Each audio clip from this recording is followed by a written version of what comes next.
Aujourd'hui, nous allons voir pourquoi nous tombons plus malades en hiver qu'à un autre moment de l'année. La raison officielle va très certainement vous surprendre.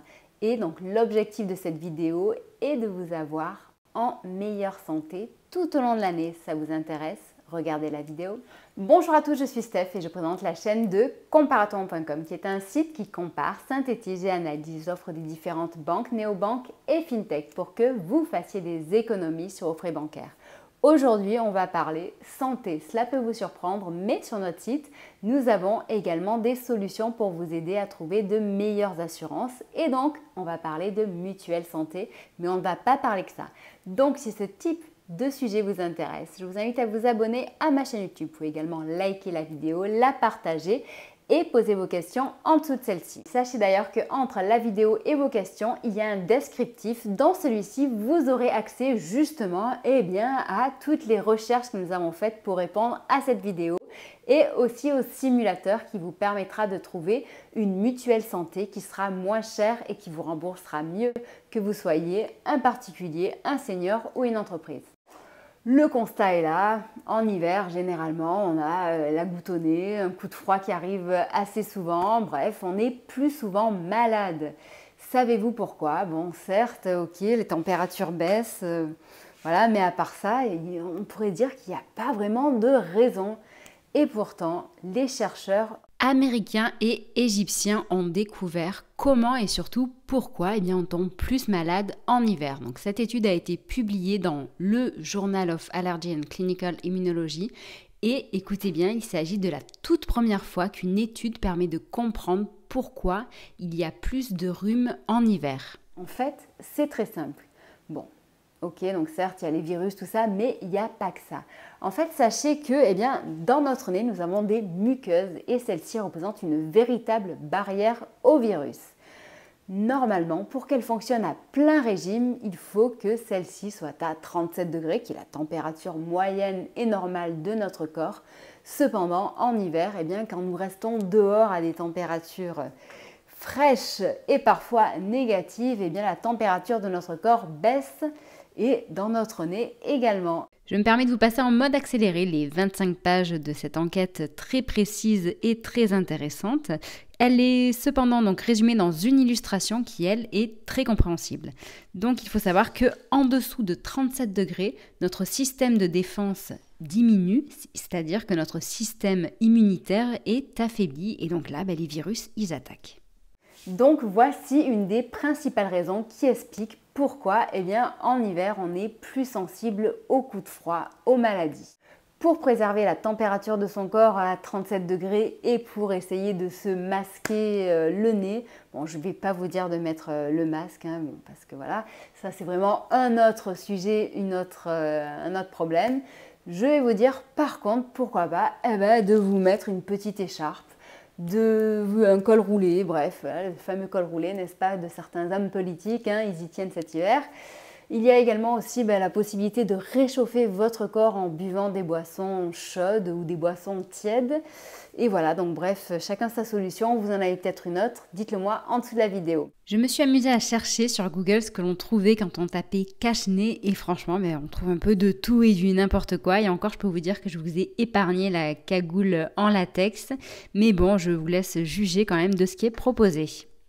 Mais ce que je voulais vous dire également, c'est que dans ces cas-là, ce qu'on peut faire, donc certes on a la barrière des muqueuses nasales, mais on a aussi la barrière avec notre système immunitaire et il y a de multiples façons de le booster, que ce soit avec des huiles essentielles, avec des vitamines et avec une bonne alimentation qui va avec. Sur notre site d'ailleurs, il n'y a pas très longtemps, on a publié un article qui vous explique comment renforcer ses défenses immunitaires avec un aliment qui est assez surprenant.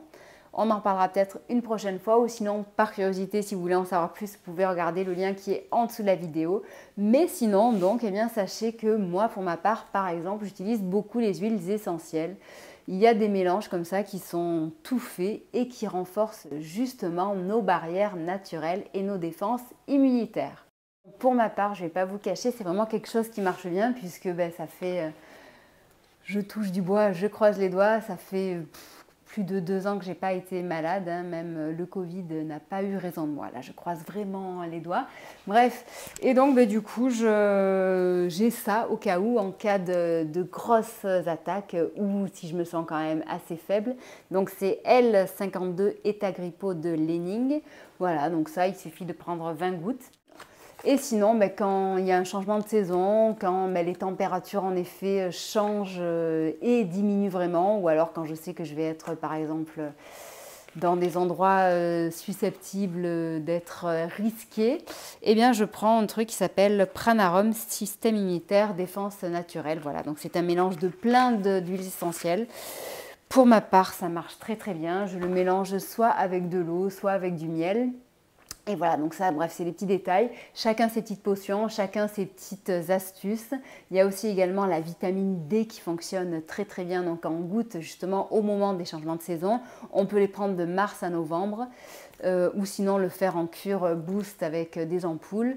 Donc bref, comme je disais, chacun ses techniques, chacun ses méthodes. Certains ne vont jurer qu'avec certains médicaments. Donc moi, pour ma part, j'en prends le moins possible. J'ai appris à écouter mon corps et cela prend beaucoup de temps. Et ensuite, il semblerait que je sois aussi de bonne composition et donc plutôt résistante. Il est vrai que pour ma part, je préfère la médecine chinoise à la médecine traditionnelle que l'on a ici en France parce qu'elle préfère anticiper et renforcer justement nos barrières naturelles plutôt que guérir, enfin soigner les symptômes. Cependant, aujourd'hui en France, il est crucial d'avoir un bon médecin traitant.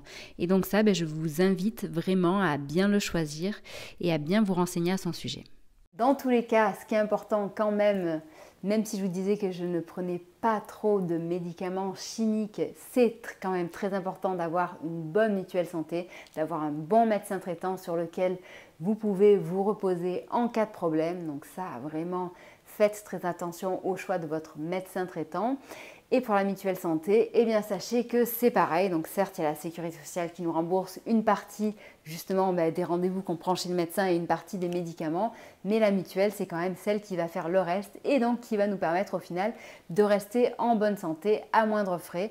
Et quand je dis vraiment à moindre frais, c'est-à-dire que si vous prenez une bonne mutuelle santé, vous pouvez réaliser de grosses économies justement sur ces frais santé qui sont malheureusement souvent obligatoires et ce dès 4 € pour les mutuelles santé les moins chères, mais vous pouvez en trouver certaines entre 8 à 15 € selon ce que vous recherchez, selon vos attentes, que ce soit par exemple justement pour le dentiste, pour les yeux, la vision, les médecines douces, etc.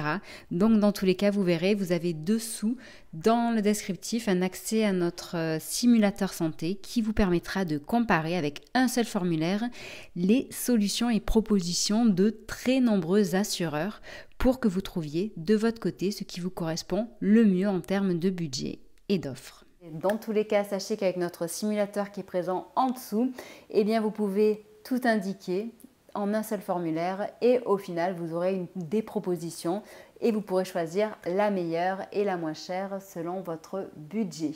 Sachez que nous sommes présents sur Facebook, Twitter, Instagram et LinkedIn, que nous sommes là pour répondre à vos questions, pour vous aider à réduire vos frais bancaires, mais également vos frais fixes, par exemple en mutuelle santé, en assurance habitation. Assurance auto, mais aussi par exemple on vous aide à trouver un crédit au meilleur taux ou alors encore des placements pour protéger votre patrimoine et le sécuriser en période d'inflation. Si vous voulez nous aider, sachez que vous pouvez nous noter sur Trustpilot.